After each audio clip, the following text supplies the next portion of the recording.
শুভ হনুমান জয়ন্তী সবাইকে। আজকে সবাই আমরা মিলে রেডি হয়ে যাচ্ছি মালবাজার বালাজি মন্দির। তো এই যে আমরা সবাই রেডি, এখন যাবো দিদাবাড়ি। তো আমাকে চুমকি ডাকতেছে, চুমকি বলছে রুমাল টুমাল আর নিজের ফোন টোনগুলো নাও। মা ওদিকে রেডি হচ্ছে আর আমরা এই যে বেরিয়ে পড়লাম। আকাশকে ডাকছিলাম, আকাশে টোটো করে আমরা বলতে গেলাম কৃষি মিত্র অব্দি, আর ওখান থেকে গেছিলাম বাসে করে, কেন কি অপশন নেই আমাদের কাছে, আমার অটো যাবে না অত দূর। এই যে দেখো ধুবো বাসের মধ্যে বইসে বাস এইদিকে ওইদিকে দৌড়াদৌড়ি শুরু করে দিয়েছে। আর আমরা সারাদিন দেখিই নেই, মানে সকালে রেডি হয়েছে, তারপর পরে বাসের মধ্যে বসলাম, তখন দেখলাম যে ধুবো আর মা ড্রেস একই। আমরা জানতামই না। আর মাত্র এই যে বাসটা ছাড়লো, দেখো এই যে আমাদের পিছনে স্কুল বাস স্ট্যান্ড, এখান থেকে বাসটা ছাড়লো। আর এই কিছুটা আগে গিয়ে আমি কিছু শর্ট ভিডিও বানাচ্ছিলাম, ফাঁকাই ছিল বাস।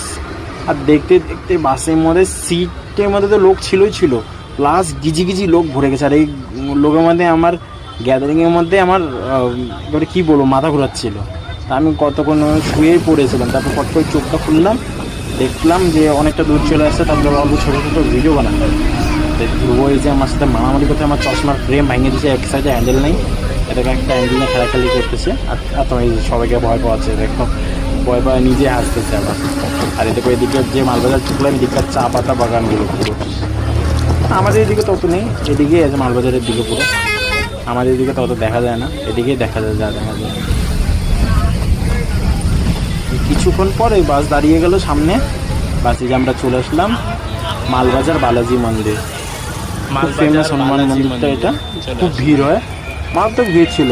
তা আমি আরও বললাম দিদা কই, আমি মা ছিলাম একসাথে, চুমকি ছিল একসাথে, বাবুও ছিল, দিদা আর খুঁজে পাই না। তারপর আমি ক্যামেরা ঘুরে পিছনে তাকাই, দেখি দিদা আরেকজনের সাথে হাইটে আসতেছে, মানে আমরা আগে বেরিয়ে গেছি আর পিছনে দেখি দিদা অন্যজনের সাথে, অন্য লোকের সাথে আসতেছে, পার্টি চেঞ্জ।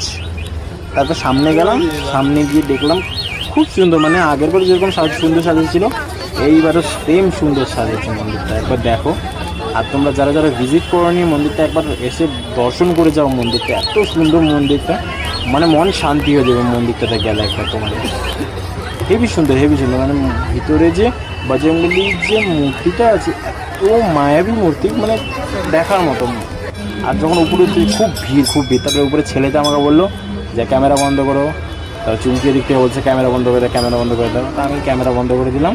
তো লুকায় ভিডিও বানাচ্ছিলাম, এই যে লুকায় একটু ভিডিও, কেন ছেলেটা নিচে নামছিল, ভিড় আসছিলো, আর ভিতরে তো করতেই দিচ্ছিল না। তো আমি সাইডের মধ্যে ফোনটা অন করে ধুবো পুরো বদমাশি করতেছিল, দেখে ধুবোর একটা ছোট্ট ভিডিও। আর দেখো মন্দির ঠাকুরের ভিডিওটা আমি করতে পারিনি, কেন বিশাল সুন্দর লাগছিলো। আর ওদিকে ক্যামেরা অন করলে ক্যামেরা নিয়ে নিচ্ছে, ফোন নিয়ে নিচ্ছিলো, তো আমি